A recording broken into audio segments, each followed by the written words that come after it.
আমি তোমাদের শক্তি এই জন্য দিয়েছি যাতে তোমরা নিজেদের রক্ষা করো, অপরকে কষ্ট দেওয়ার জন্য যেন এই শক্তির প্রয়োগ না করা হয়।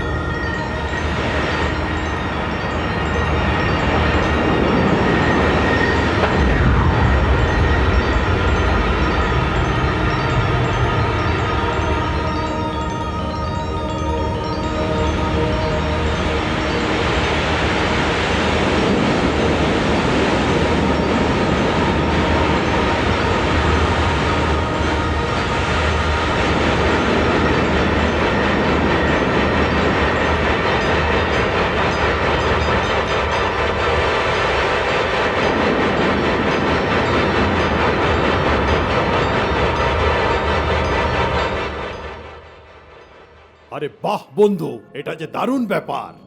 হ্যাঁ, মা শক্তি প্রসন্ন হয়ে আমাদের শক্তির বর দিয়ে দিলেন। এখন আমরা শক্তিশালী হয়ে গেছি, আর কাউকে ভয় করি না। আমরা ইচ্ছা মৃত্যুর বর পেয়ে গেছি। আমাদের ইচ্ছা ব্যতীত আমাদের কেউ বধ করতে পারবে না। তাহলে এই জলের জীবজন্তু আমাদের এমন কি ক্ষতি করতে পারে? বন্ধু, এক কাজ করি, আমরা এই জলের ভেতরে নেমে গিয়ে ওই জলজ জীবেদের মধ্যে গিয়ে মা শক্তি দেওয়ার বরের পরীক্ষাটা করে দেখি। ঠিক বলছো, চলো। হ্যাঁ চলো।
দেখলে কৈতব, তাই তো দেখছি বন্ধু। আরে আমরা তো সত্যি সত্যি শক্তিশালী হয়ে গেলাম। ঠিক বলছো, আমরা জলের এই ভয়ঙ্কর জন্তুর বধ করে ফেললাম। হ্যাঁ বন্ধু, এখন জলের কোনো প্রাণী আমাদের সামনে আসার সাহস করবে না। ঠিক বলেছ। আর আমাদের ওই কানের ভেতরে থাকার কোনো প্রয়োজন নেই। ঠিকই বললে তুমি, আমাদের আরো উত্তম স্থানের প্রয়োজন। উত্তম স্থান? তুমি ঠিক বলেছ। কেননা এই ঘুমন্ত বিষ্ণুকে সরিয়ে ওই শেষনাগের শয্যায় নিজেদের অধিকার করে ফেলি। আহা, দারুণ উত্তম প্রস্তাব। এসো।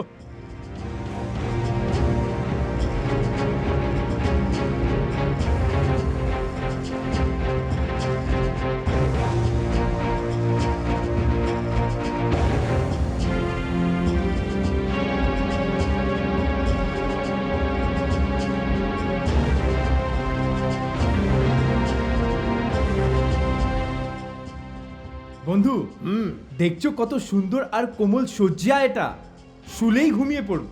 হ্যাঁ বন্ধু, এইবার থেকে আর ওই কানে নয়, আমাদের স্থান এই শেষনাগের শয্যায়। কিন্তু বন্ধু, এ তো এখনো গভীর ঘুমে ঘুমিয়ে আছে। তাই তো, এর ঘুম ভাঙিয়ে এখান থেকে সরে পড়তে বলি। হ্যাঁ, এই এই বিষ্ণু, ঘুম থেকে উঠে পড়। যাও এখান থেকে, তোমার এই জায়গায় এখন থেকে আমরা থাকবো। তুমি যদি ঘুম থেকে না ওঠো, তাহলে আমরা তোমায় তুলে বাইরে ফেলে দেবো। থামো! কি ধরনের নীচ স্বভাব তোমাদের! আমার যে প্রভুর কানের মধ্যে তোমরা আশ্রয় পেলে, তারই প্রতি তোমাদের এরকম দুর্ব্যবহার! আমি যদি আগে জানতাম, তাহলে কখনোই আমি ভয়ঙ্কর জলচরের হাত থেকে তোমাদের রক্ষা করতাম না। এরপর যদি তোমরা আমার প্রভুর যোগনিদ্রায় কোনো রকম বাধা সৃষ্টি করো, তাহলে পরিণামের জন্য তোমরা নিজেরা দায়ী হবে। আরে যাও, পূর্বে আমরা দুর্বল ছিলাম, শক্তি ছিল না আমাদের, কিন্তু এখন আমরা প্রভূত শক্তিশালী। দেখো তোমার প্রভুকে আমরা কিভাবে শয্যা থেকে উঠিয়ে সাগরে নিক্ষেপ করছি।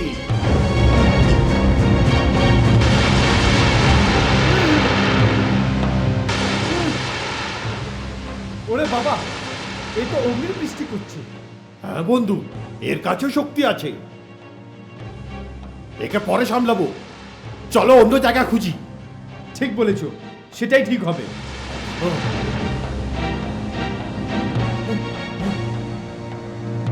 ওই দেখো বন্ধু, ওই উপরে দেখার মতন জিনিস, বলো। সত্যি বলেছো বন্ধু, এটা তো ওর থেকেও ভালো জায়গা। চলো ওইখানেই যাই। হ্যাঁ হ্যাঁ চলো। একে পরে দেখে নেবো।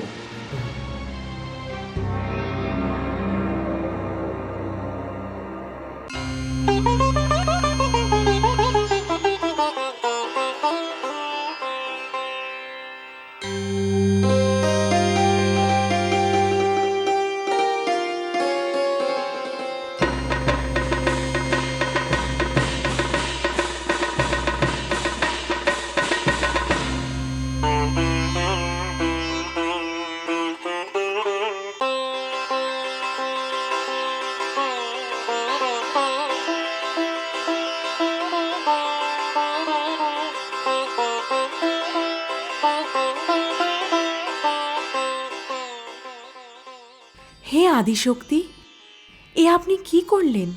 দৈত্যদের আপনি ইচ্ছা মৃত্যুর বর দিয়ে দিলেন। মহাদেবী, আমি মাতা। যখনই আমার সন্তান আমাকে মন দিয়ে মনে করবে, আমায় যেতেই হবে। তারা আমার কাছে যাই বর প্রার্থনা করুক, আমাকে দিতেই হবে। আমার জন্য তো দেবতা, দানব সকলেই সমান, সত্য বলেছেন। কিন্তু মা শক্তি, আপনি এর ফলাফল নিয়ে চিন্তা করেছেন? ওই দুই দৈত্য, মধু আর কৈতব, নিজেরই জন্মদাতার ওপরে আক্রমণ করেছিল। যদি শেষনাগ না থাকতেন ও ভগবান বিষ্ণুর যোগনিদ্রা ভঙ্গ হয়ে যেত, তাহলে অনর্থ হয়ে যেত। কিন্তু হে আদিশক্তি, এখন ওই দুই দৈত্য ব্রহ্মদেবের দিকে এগোচ্ছে। এগোতে দিন। মহাদেবী, আমি ওদেরকে ইচ্ছা মৃত্যুর বর দিয়েছি, কারণ ওদের ইচ্ছাতেই সই। ওদের মৃত্যু তো নিশ্চয়ই হবে। আর হে মহাদেবীগণ, ব্রহ্মদেব ব্রহ্মেরই অংশ। হে মা শক্তি, ওনার কাছে তো কোনো অস্ত্র নেই, আর অস্ত্রবিয়োত এরকম দুই পরাক্রমশালী অসুরের সাথে উনি লড়বেন কি করে? আপনি চিন্তা করবেন না মহাদেবী। আমি ওই দুই দৈত্যকে শক্তি দিয়েছি, কিন্তু সেই শক্তির সঙ্গে আমি তাদের সাবধানও করেছি। যদি তারা শক্তির কোনো রূপ অন্যায় প্রয়োগ করে, তবে শক্তি আমার স্বরূপ, সেই আমার অনুগামিনী। আমি যাকেই শক্তি দিই না কেন, তা তাদের কাছে আমারই প্রতিনিধি হয়ে থাকে। আর যেই আমার এই প্রতিনিধির সাথে দুর্ব্যবহার করে, আমি আমার প্রতিনিধিকে তার থেকে নিয়ে নেই। শক্তি আমার জন্য একটা এরকম সুতো, যার একটি ভাগ আছে, আর সেই প্রান্তকে আমি নিজের মর্জি মতন টেনে নিই। আরম্ভ যেই করে থাকুক না কেন, শেষ আমিই করে থাকি। এখন আপনারা শুধু দেখুন যে ব্রহ্মলোকে কি ঘটে।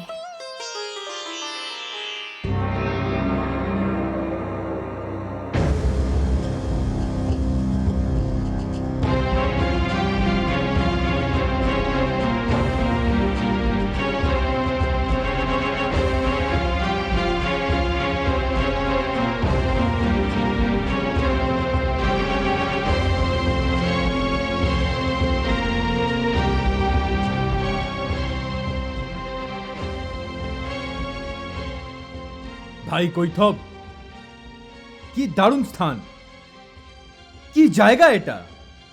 হ্যাঁ বন্ধু, এই একজন ব্যক্তি এত বিশাল জায়গায় ওই সুন্দর আসনের ওপর বসে আছে। আর ওর হাতে তো কোনো অস্ত্রশস্ত্র নেই। হ্যাঁ বন্ধু, এই স্থান আমাদের জন্য একেবারে উপযুক্ত। এই স্থান যদি আমরা আমাদের অধীনে করতে পারি, তাহলে কিছুদিনের মধ্যেই আমরা শেষনাগের শয্যাও কেড়ে নেব।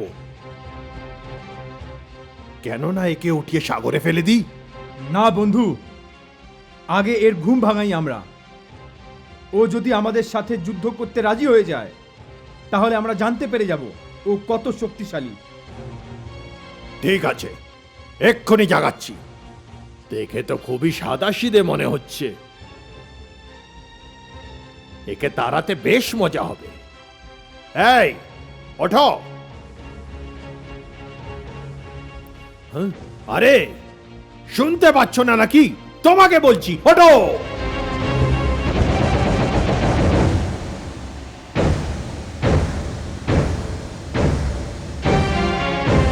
তোমরা দুজনে কে? ভালোভাবে কথা বলো। ওঠো, আমাদের প্রণাম করো, তারপর আমাদের সাথে যুদ্ধ করো।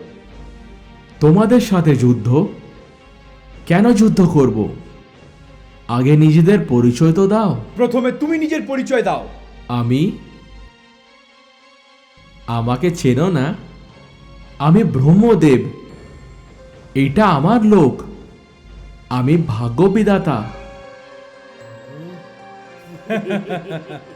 ভাগ্য বিধাতা? এখন আমরা তোমার ভাগ্য বিধাতা। এই জায়গা তোমার ছিল, এখন এটা আমাদের। আসন ছেড়ে নিচে নামো আর আমাদের সাথে যুদ্ধ করো। আমি কৈটব আর ও মধু। এখন আমার ধ্যানের সময়, তাই এখন তোমরা এখান থেকে চলে যাও। যাও।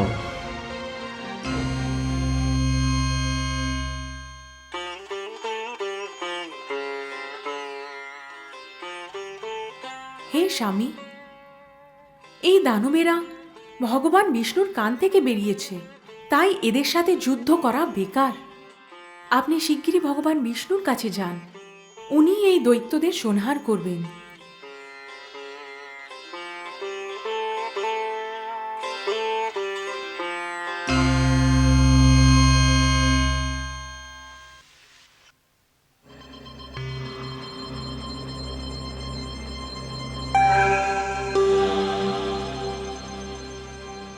আমি তোমাকে শেষবারের মতো জিজ্ঞাসা করছি, আসন থেকে নেমে এসে আমাদের সঙ্গে যুদ্ধ করবে কি না? নিশ্চয়ই করব, কিন্তু আমাকে একটু সময় দাও। আমি একজনের সাথে পরামর্শ করে আসছি। শুনেছ বন্ধু, এ আমাদের কাছ থেকে সময় চাইছে।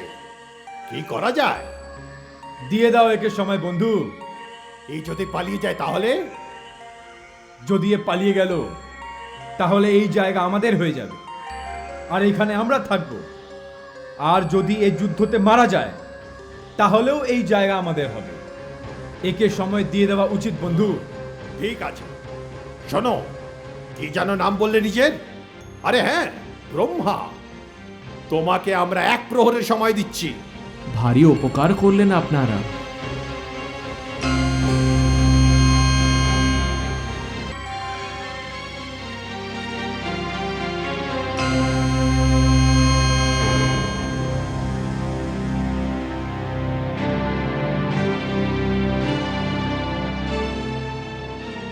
হে পদ্মনাভ, হে শেষ নাগের শয্যায় নিদ্রারত, চোখ খুলুন আর দেখুন আমার সঙ্গে কি অবিচার হতে চলছে।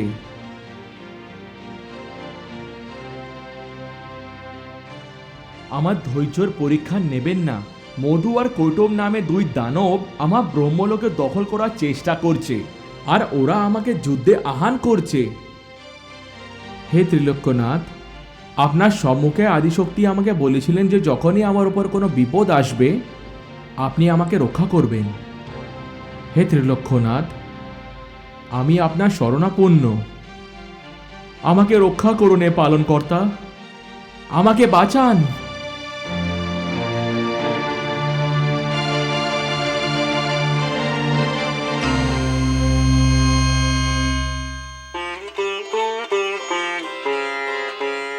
হে স্বামী, আমি আপনার শক্তি সরস্বতী।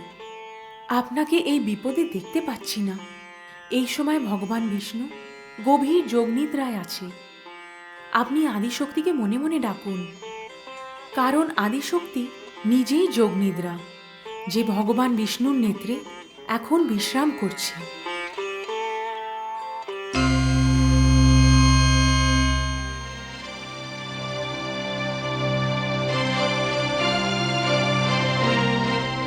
হে আদিশক্তি, আপনারই কথা মতো আমি ভগবান বিষ্ণুর কাছে সাহায্য চাইছি।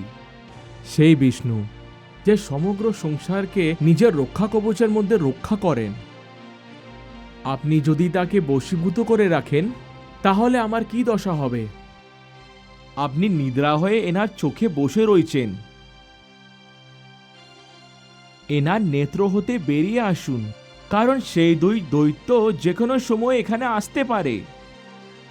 আমাকে রক্ষা করুন আদিশক্তি, রক্ষা করুন।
আদি প্রজাপতি আপনি? আপনার মুখমণ্ডলের এই চিন্তার রেখার তাৎপর্য হলো আপনি কোনো গভীর সমস্যার সম্মুখীন হয়েছেন। যথার্থন বলেছেন পদ্মনাভ। মধু আর কৈটব দুই দানব ব্রহ্মলোকে এসে উপস্থিত হয়েছে, আর সেই স্থান তারা অধিকার করে নিয়েছে। কি? হ্যাঁ ত্রিলোক্যনাথ, তারা দুজনে আমার সাথে যুদ্ধ করতে চাইছে। মা আদিশক্তি আমাকে বিপদের সময় আপনার কাছে প্রার্থনা করতে বলেছিলেন। আমাকে রক্ষা করুন ত্রিভুবননাথ। চলুন ব্রহ্মদেব।